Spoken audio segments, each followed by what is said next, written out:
Gary Werdish is with the Minnesota Farmers Union. And Gary, as we talk about all the events that have been going on in Minnesota, talk to me about what it has mean or what you have seen in terms of farm labor and farm workers there in the state.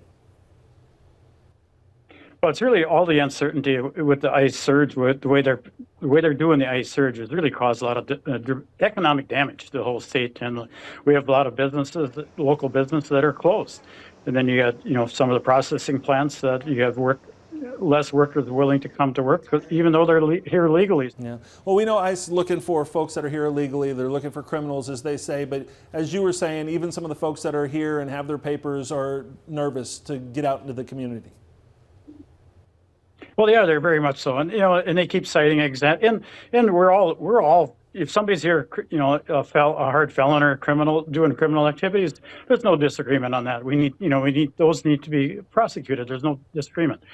But some of the examples how they're doing it, they're just randomly grabbing people, and that's not right. And some of the examples of the people that they're picking up, some of them have been turned over by our law enforcement in some cases even a few months ago. So there's a lot of misinformation, and it seems like the whole thing is just about getting numbers, but it's very unfortunate. Yeah. How big an impact do you think this is going to have on Minnesota ag this year?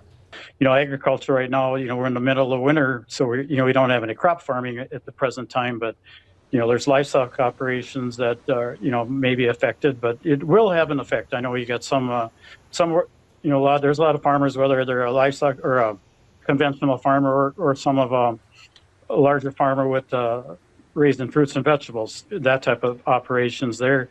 A lot of them bring in seasonal workers to run their operations, and that's good. That's good.